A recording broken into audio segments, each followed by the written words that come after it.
Hello, and thank you for listening to Living Wealthy Radio, heard around the web on livingwealthyradio.com, iTunes, and Blog Talk Radio. I am Teresa Kuhn, helping you live wealthier. Resources are available for you at livingwealthyradio.com.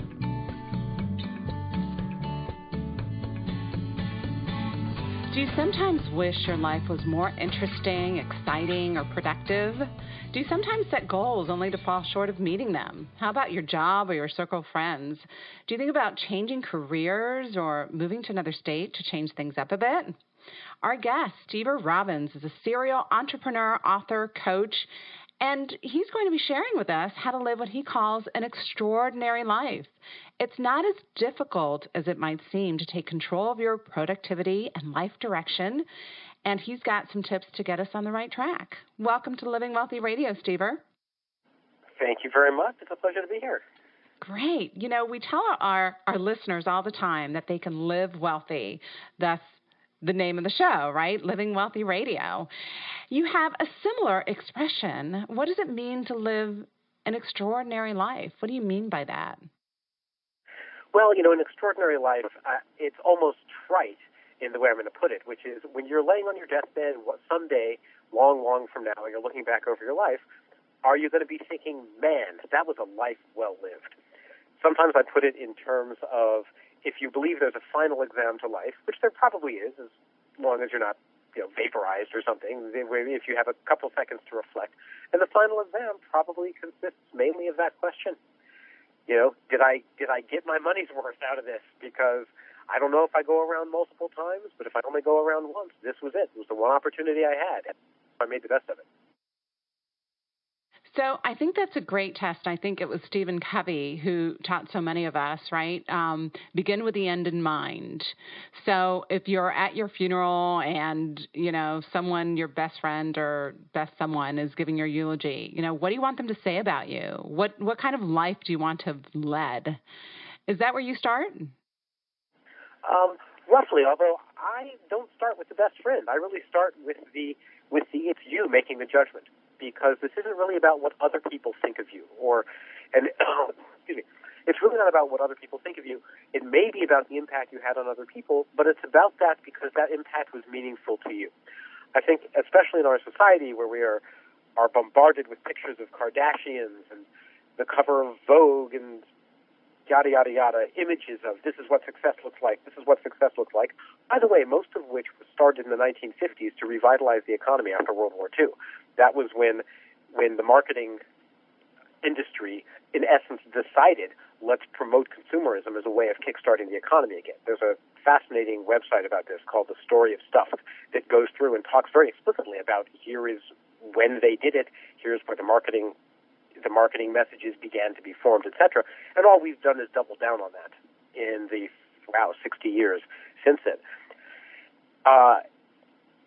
And so it's the materialistic aspect that I'm not necessarily that interested in. The aspect of what do your neighbors think of you? What does your best friend think of you even? It's more if you were to meet yourself, if you were to be the one giving your eulogy, what would you want that eulogy to say?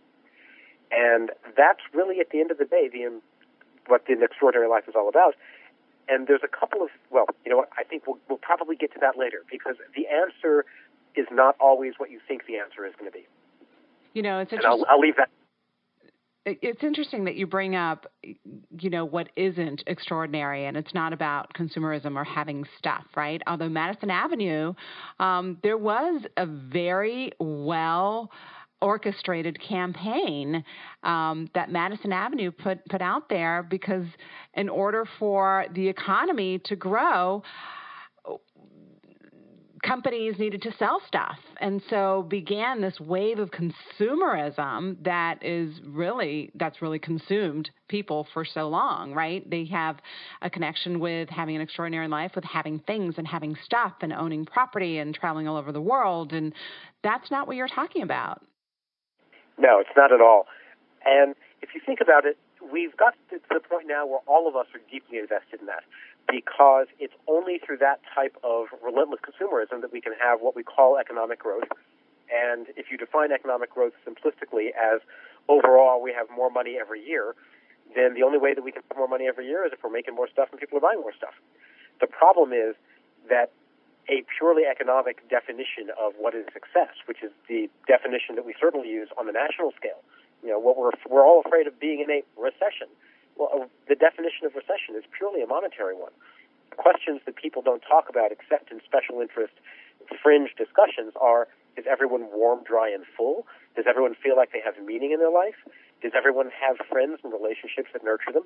And because we don't incorporate those into any type of formal measure, as far as I know, the government doesn't even do any sort of national survey on those kinds of questions, do we optimize for the one thing we measure, which is money? And because we optimize for that, and because all of us want to have more of it, because that is how we as a society have defined success, we want more, which means we demand that the stocks we invest in give us a return, which means that we want the companies we invest in to promote consumerism because we are in part the recipients of the wealth that comes from that. And it becomes something of an endless cycle. It becomes a cycle where we're defining success as having more money, and in order for us to get that, we have to increase consumerism. In order for us to increase consumerism, we ourselves have to start consuming more because we're consumers. And we end up with a positive feedback cycle that's trying to make more and more money, but money isn't necessarily the point. In fact, I know the studies that have been done on happiness show that after you've made, I think the number is fairly small. It's something like $60,000 a year. Incremental amounts of income beyond that don't seem to have much effect on happiness overall. And people find that, I find that very surprising, right? But the studies are there. It's not about, once you get to a certain level, more money doesn't equal happiness. Speak about the whole Facebook extraordinary life phenomenon. I think a lot of people look at what's going on in social media and Facebook and see their friends having an amazing life, right? Because what people post on Facebook is all their great moments and pictures where they look amazing, right? And I think there's a disconnect between what we're projecting extraordinary looks like the perfect Facebook picture with tons of friends and family and love and stuff and travel, and what you're talking about. Very much. And in fact, I think that one of the huge disservices that Facebook and social media has done to the entire population of the world who uses it is to quietly destroy our definitions of the things that are meaningful for people. So on Facebook, we have these things called friends that may or may not have any relationship to the emotional connection that we actually want to have with someone who we would call a friend. We have this thing called sharing on Facebook. And if you think about when you were a kid and somebody shared something, what does that mean? Well, if Chris is sharing a ball with Pat, what that means is Pat wants to use the ball, and Pat does not own the ball. And Chris says, oh, here, why don't you use the ball? That's sharing. And a critical piece of sharing is that the person who is the recipient of the sharing has to have wanted the thing being shared. That is not what we have on social media. What we have on social media is mass exhibitionism. It's, hey, look at me, look at me, look at me. I'm going to have 20,000 people look at me right now because I'm amazing. There's no element of what real sharing is anywhere in that. And as a result, what we call sharing and what we call communication on social media is really mass bidirectional exhibitionism. And a lot of people, hey, you're told to control your image, you're told to put your best foot forward. When you're going to exhibitionist something, I'm going to be much more of an exhibitionist if I can send people pictures of amazing abs and beautiful cars and mansions and so on and so forth. And I think on social media, so as producers, we have this intense desire to make our lives or what we're doing seem better than it is, instead of actually making it better than it is. We get caught up in the movie making ourselves, and then as consumers of social media, when we're reading other people's posts, we tend to believe their lives are really like that. I have a friend who is a very successful person in their chosen field, and they would put out these long Facebook posts. There were these deeply spiritual-sounding posts that related trials and tribulations that always, of course, led to success at the end of this 4,000-word post. But it was it seemed like so deep and so touching. And after about 2 years of this, I started to realize that in person, this person didn't project any of that. In person, this person didn't seem particularly happy. That when I looked at it carefully, I was like, you know what? I believe that the specific facts that this person is representing about where they've been and what they've done are true. But their whole Facebook presence is really just this orchestrated way of, look at me, aren't I amazing beyond belief? But because I start every post with something that's bothering me or some trial or tribulation, and only later do I get to the part where I'm so amazing and incredible, that I seem humble at the same time. And I gradually came to realize that this person was engaging in extraordinarily elaborate social media theater, and I began to private message this friend and have conversations just to test some of this out. And I came to the conclusion that all they were doing was absolutely presenting my life is more amazing than yours could possibly ever be every time they had the chance to do that. And I eventually unfollowed them because I'm like, it's deeply moving in a highly scripted sort of way, but I just don't believe their life was like that. I mean, it was like that in terms of the description of what was going on, but it wasn't like that in terms of the felt sense of what was going on. And that's really at the heart of an extraordinary life or a wealthy life, is if you're going to live a wealthy life, you need to feel wealthy. If you're going to live an extraordinary life, you need to wake up every day with just this sense of, my life is just so extraordinary. Like, this is awesome. I'm in the middle of an extraordinary life. And without the felt sense, without the felt sense, the external narrative, the thing that your friend says about you at your wake, or the thing that you're posting on Facebook, isn't actually relevant. Stever, I just got so much value from your explanation of social media. I think the same thing. I just have never been able to articulate it as well as you just did, right? Because it is the one directional exhibitionism, right? And bottom line, so many people are so full of crap with the posts that they put on social media, and we all know people like that. And your friend that you described probably hated that you poked him back or poked her back and questioned and got deep because you were poking holes into their fantasy, their fable, or what the novel that they were trying to put out there.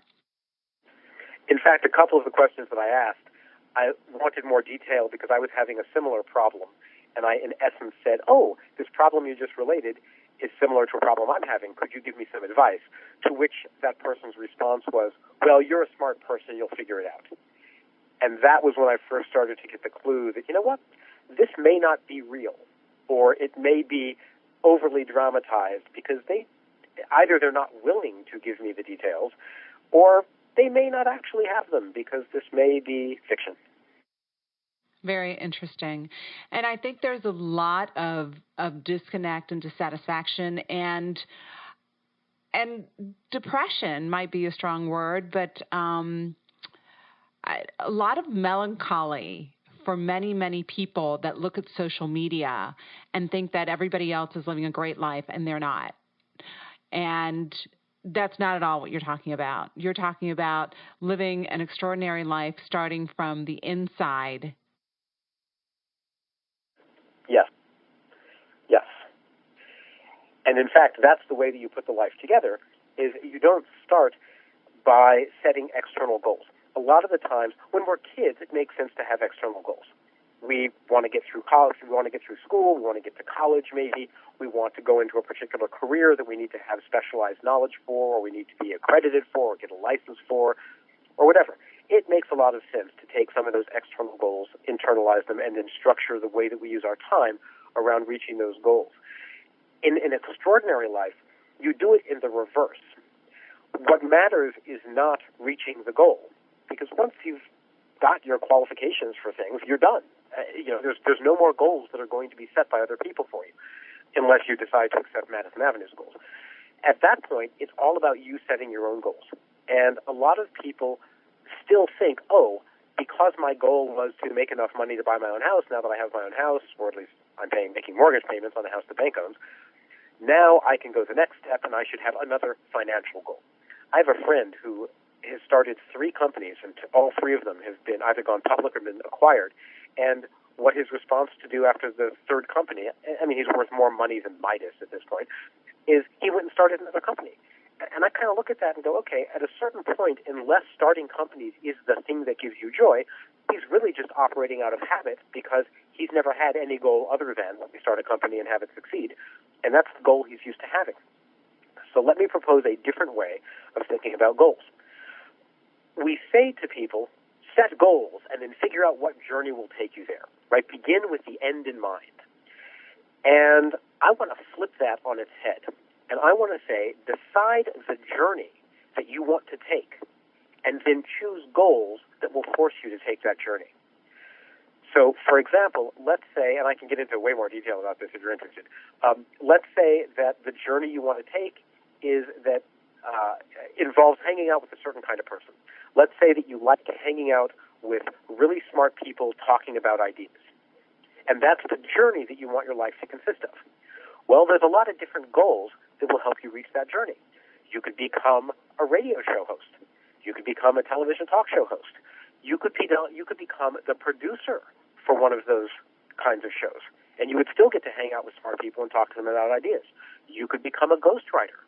You could become a therapist who specializes in really smart people and advertises mainly around TED conferences. There's a lot of different goals, all of which will give you the same journey. So instead of asking yourself, what is my goal, and now what journey do I need to get there, once you're at the point where you no longer have the extrinsic goals, like I need to graduate, once those are out of your life, ask yourself instead, how do I want my life to unfold, and what goals will produce that unfolding? It's a really different way of thinking about goals, and then it gives you lots of goals to choose from, and you just choose whichever goal sounds like the most fun. And it doesn't matter which one you choose because the point isn't the goal. The point is the journey that the goal motivates you to take. So isn't that what all the ancient mystics or philosophers have said? It's all about the journey, not about the destination? Yes, and not only is it all about the journey and not the destination, I can prove to you that that's the case. And the proof is really simple. Well, I guess people don't have each other over to look at vacation pictures anymore because we do that on our little exhibitionist platforms. But imagine that people were to have you over to show you slides from their, or boy, am I dating myself. Imagine that people would have you over to see slides from their most recent vacation. What are they going to say? They're going to say things like, here's what I did each day. We went to this beautiful place. Then we had lunch. Then we went scuba diving. Then we swam with dolphins. Then we scraped barnacles off of this old ship. What they're not going to say is, oh, we arrived at our destination, and then we came back. They're going to tell you about the journey parts of it. They're going to tell you about what happened along the way. In fact, maybe they never even got to the destination they were intending to go to. Maybe they said, we're going to go to Disney World. And they were driving, and they got halfway down to Disney World, and someone said, hey, there's a detour. And they took a detour and went the wrong way and ended up at Carlsbad Caverns instead and had a wonderful, wonderful time.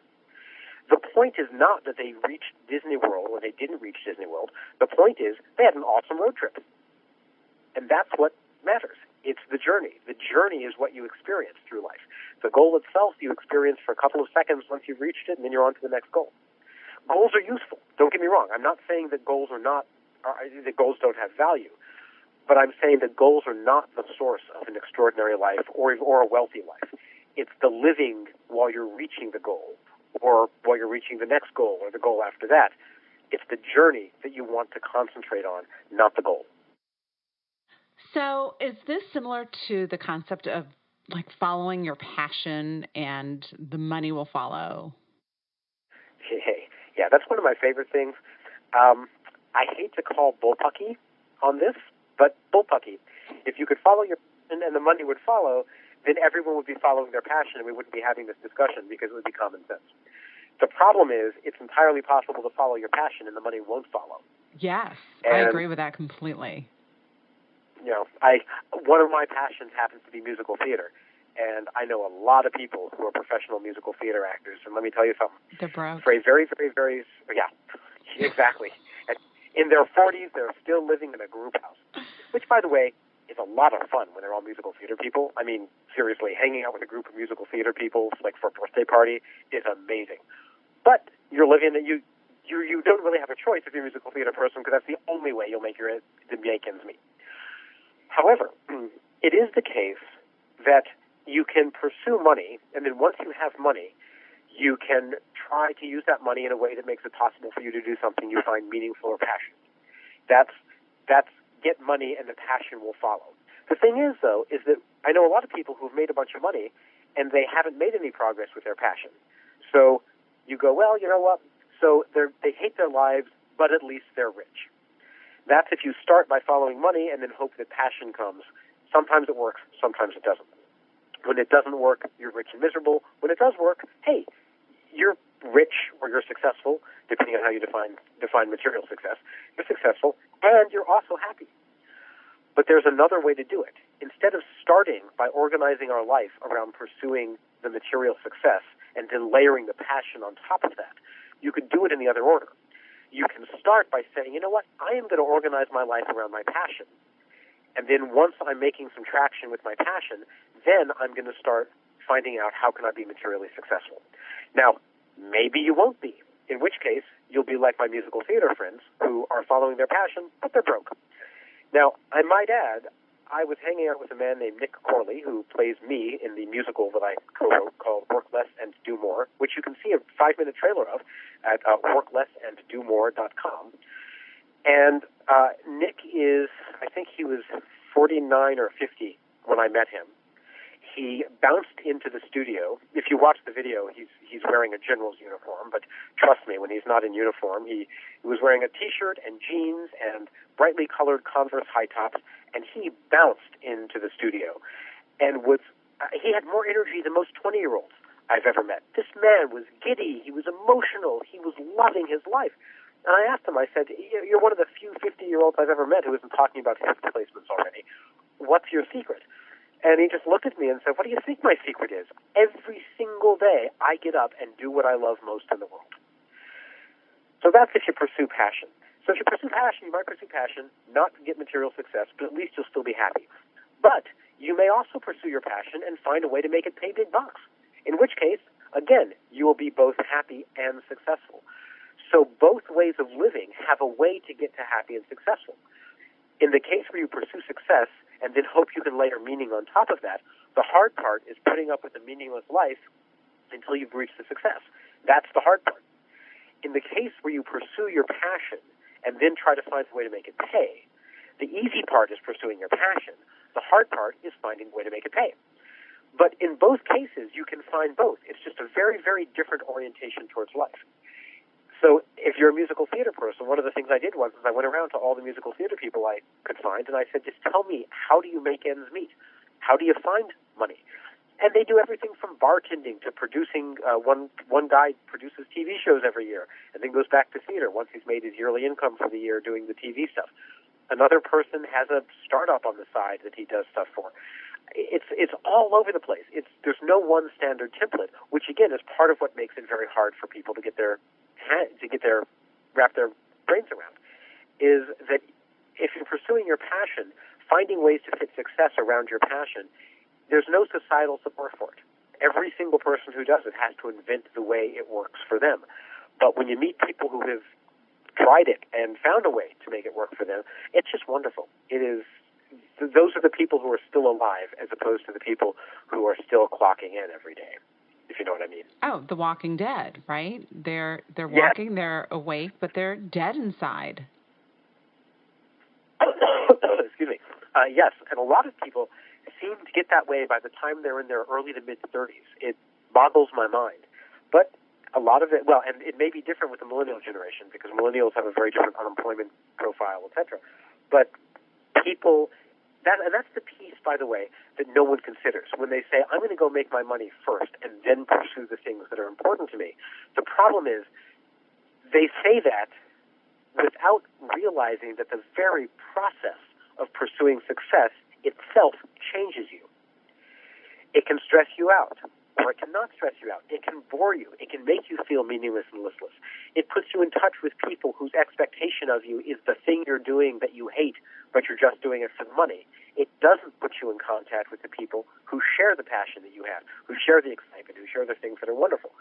This is one of the reasons why I say that living your passion and searching for money is a completely different orientation in life than searching for money and living your passion, because it's the first step, either the searching for money or the searching for passion, that is going to start building skills and reputation and connections, and are going to determine the friends you have and the community that you have around you, and the things you do in your spare time, and whether you have energy at the end of the day.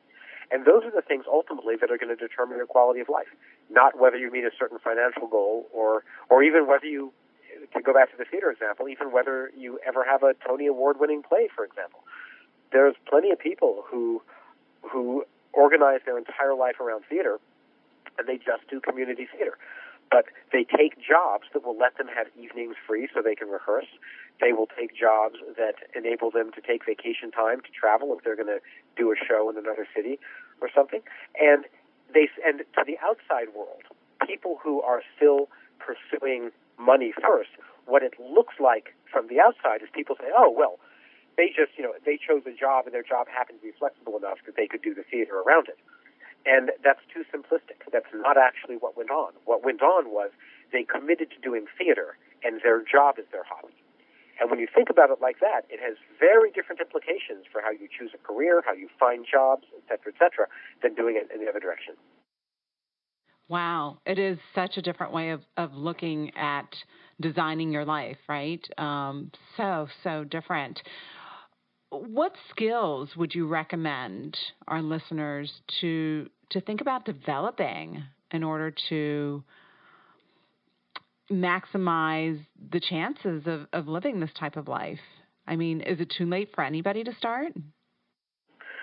Well, no. And in fact, I did a 3-year experiment a few years ago where I lived this way because I didn't live this way for the first 40 some odd years of my life. And then I did, with the help of my coach, my life coach, Michael Neal was his name, I designed a 3-year experiment and lived it and explicitly tried living this different way. And then at the end of the 3 years, I said, oh, well, what happened during those 3 years? It was pretty amazing what happened. But so it's never too late to start. And I think that, so one key skill is noticing whether or not you're passionate about something. And I know that sounds like a weird thing to say because people say, well, don't I know what I'm passionate about? From what I can tell, oftentimes no. One of the things about getting older that I've noticed is that as you get older, it becomes less about deciding what you want versus noticing what you want. Oh, whenever I do this activity, I seem to be smiling and deeply engaged with people, and I feel good. When I do this other activity, I'm stressed out and I hate my life. I guess that means I prefer activity 1 over activity 2. And a lot of people don't ever ask that question. They don't pay attention to what they like and what they don't like. So one skill you need is the skill of being able to notice what is bringing you fulfillment and happiness in the moment and what isn't, so that you can do more of that, less of other things. If you are truly committed to living from your passion and then finding ways to fit success around that, but you are in a field, either you're not in a professional field yet or you're in a field that doesn't give you the flexibility to do that, then one of the things you need to become comfortable with is hustle. And hustle is a combination of a lot of different skills. Let me tell you a real-life example of something that happened. When I was first getting into theater, I met a woman named Missy Pyle, who was in an off-Broadway show called Bear. And I was interviewing her for my podcast and doing some PR. I wanted to support the show because it has some real emotional meaning for me. And I was doing an interview with her for my podcast to help promote the show. And in the interview, I asked her what it was like to live in an industry and to be working in an industry where your show could close tomorrow and you have no advance notice. One day, the producers just come down and say, well, we're not making our numbers. The show's closing at the end of the week.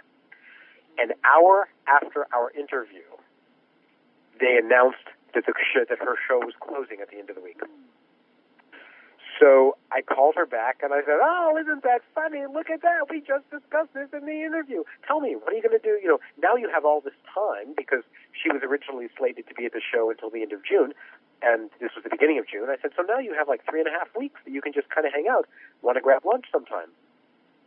To which her response was, oh, no, I've already lined up two gigs in L.A., so I'm going on to L.A. tomorrow morning, and I'll be doing this acting job there, and then I'm going to be doing this music concert elsewhere in L.A., and then I'm going to fly back here to do the one-woman show that I already have scheduled for the end of the month that I was going to do either way, and then I'm back to L.A. to do my next thing. Now, think about that for a minute. She, as far as she knew, had the rest of the month where she was going to be doing this show 8 times a week. On a day's notice, she managed to turn around and put together a bunch of gigs to compensate for the fact that her show closed. To her, this was just the way life works. Because in that industry, you have to be hustling all the time because things fall through with no notice, and you just need to be able to piece something else together on no notice. And that is literally her way of life. It doesn't even occur to her that there's any other way to live. If one of my corporate friends had lost their job with no notice, it would have taken 9 months of therapy just to get them to walk outside their bed. Exactly. Right? And never mind finding the other job. Exactly. Absolutely.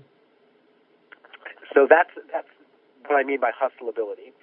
And as far as what hustleability consists of, it consists of maintaining a strong network of relationships with people who know what you can do and what you're capable of. It means continually honing your skills and, in fact, developing new ones so that when opportunity of some sort comes along, whatever the opportunity is, you likely have some skill set that you can contribute to the opportunity to turn it into a money-making opportunity for you, as opposed to just something where you look and go, oh, if only I had skill X, then I could take advantage of this. You need to be able to recognize opportunity when it comes along, and then you need to be able to have the flexibility to actually jump on it and execute. So in Missy's case, she knew who to call, or at least who she thought she could probably call to set up these other gigs for the rest of the month. But furthermore, she actually picked up the phone and made the calls. And I don't want to understate that, because one of the big pieces of jumping on opportunity is you actually have to jump. You can't spend all of your time thinking about it or pondering or going, what if I jumped? It's, it's put up a safety net, jump, find out what happened, and then if you don't like where you are, jump again. And then the last thing, which is something that a lot of people in the entertainment business and the theater business don't have, is understanding deal structure. Because when you're jumping on opportunity, it's not enough to help create a big pie. You also have to know how to negotiate in such a way that you get a piece of the pie that you help create. And that's, again, a whole topic in and of itself. Well, we are almost out of time, Stever. Your perspective is so refreshing, and I think there is so much value in the information that you have to share. Can you let our listeners know how they can find you, your book, your information online? Absolutely. You can find me at Stever-Robbins, STEVERROBBINS.com. Right now, the site is oriented around CEO stuff, but I'm actually going to be repositioning it to be about living an extraordinary life in the coming months. And if you go to stever-robbins.com/LEL, which stands for Living an Extraordinary Life, you can hear the talk that I gave at Harvard Business School about this a couple years ago, which was based on a TEDx talk that I did. Excellent. And, of course, on livingwealthyradio.com, we will have the recording available for downloading for our listeners. You know, life may not be going the direction that you want, but that doesn't mean you can't turn it around by implementing just, a different mindset, a different way of looking at life than what we've been taught, different perspective. And we may feel ordinary, but I don't think that means you have to live. You can't live extraordinary lives, right? And Stever, you've got a great perspective, obviously something that you've figured out and you're living, it sounds like, and you've got a whole network of people that have figured it out as well. And thank you so much for sharing and making this part of your life's work today. My pleasure, and I hope that the people listening also have found something of value and go away and think, what can I tweak today so that my journey is more of what I want it to be, as opposed to just, am I getting closer to a goal that may or may not actually give me the life that I want? Certainly a lot to think about. A lot to think about. Thank you again for joining us on Living Wealthy Radio. My pleasure. Thank you. Take good care. Bye, Stever. You too. Bye. You've been listening to Living Wealthy Radio, heard around the web on livingwealthyradio.com, iTunes, and Blog Talk Radio. Download or subscribe to our podcast to hear a new show every week. I am Teresa Kuhn, and I hope you'll join me again next week as I show you ways to live wealthier. Resources are available for you on our website at livingwealthyradio.com.